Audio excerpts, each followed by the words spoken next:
Welcome to the MJSA podcast. My guest on this episode is Valerie Hector of Valerie Hector Designs, located in Chicago.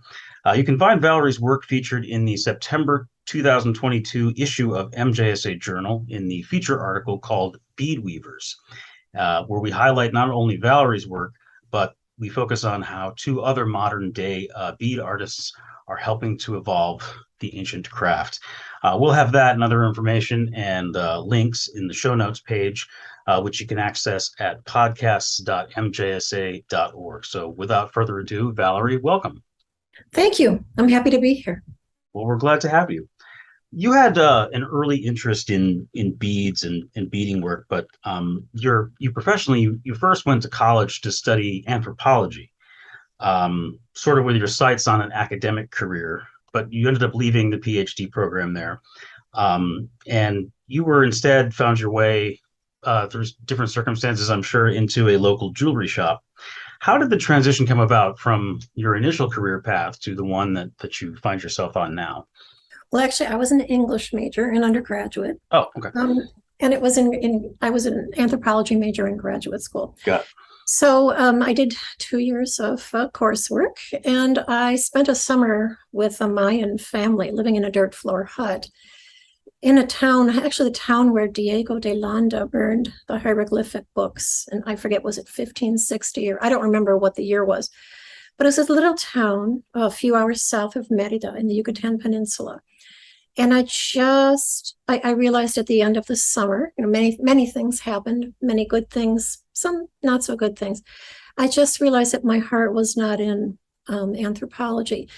And also in the school I was going to at the time for my program, the average amount of time for a woman to get her PhD in anthropology was something like 11 years, or maybe it was 13 years. I don't know. And it's just, I realized that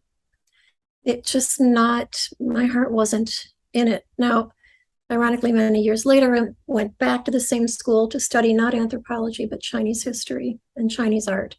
And I felt that that's where I belonged, but it was a little late by that time. Anyway, so the transition to becoming a jeweler was, completely by accident. After graduate school, I was writing my master's thesis, which I never finished, but I worked on it for quite a while. And I needed a job. And someone said, hey, go check out, Eve Alfier's studio, check her out.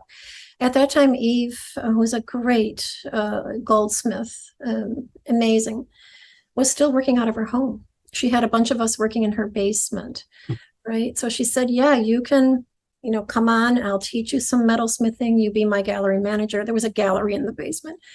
And so that's how it happened. And then somebody called the authorities on Eve. And so she had to go get a formal space in downtown Evanston, which she did, which is still running today all these years later. So it was kind of the best thing that could have happened to Eve, because it really made her grow. And we all started working then in this new place, which had a workshop in the back with a whole bunch of soldering benches, and then a nice, big, huge gallery space out in front. So I think my title was gallery manager.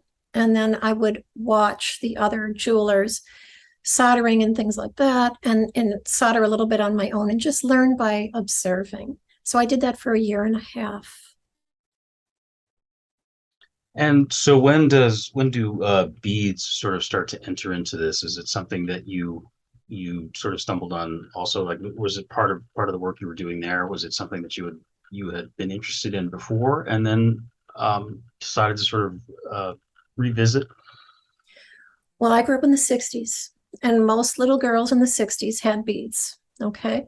So my parents gave me my first set of beads when I was around 5, great big play school wooden beads. And I've told this story that my mother used to watch me sit there and string and unstring them and back and forth, up and down, all different color combinations. And she thought, there's something wrong with this kid. And she thought, well, should I call a psychiatrist? But she didn't. She figured I'd outgrow them, which I did. But a few years later, they came back because my cousins were playing with seed beads and I wanted some. So they kind of, when I was about 10 or 11, my parents bought me a book. I think it cost $1.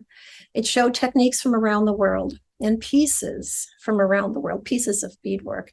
And that's when I thought, oh my God, this is a whole universe. I like this universe. I want to be here.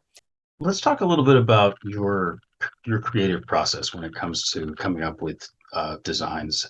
What does that look like for you? Do you have specific, rituals in place? Do you have specific things that you draw on now for inspiration when you're coming up with pieces? How does that happen for you most of the time?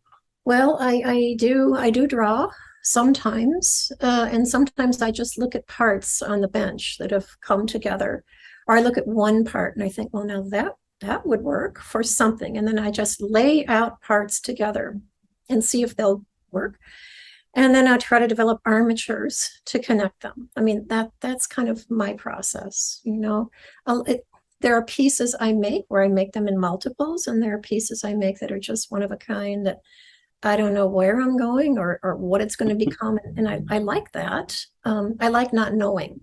I also like going back to knowing, what I'm going to do, in terms of multiples too. Has your background in the anthropology background at all impacted the things that you're interested in sort of in terms of influences and things like that? Does that play a role at all in designs Absolutely. now? Absolutely.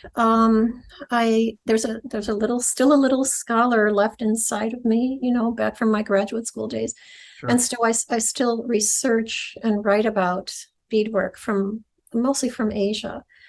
So lately, mostly from China and Indonesia. And these pieces that I see, they give me ideas technically, and they give me ideas aesthetically.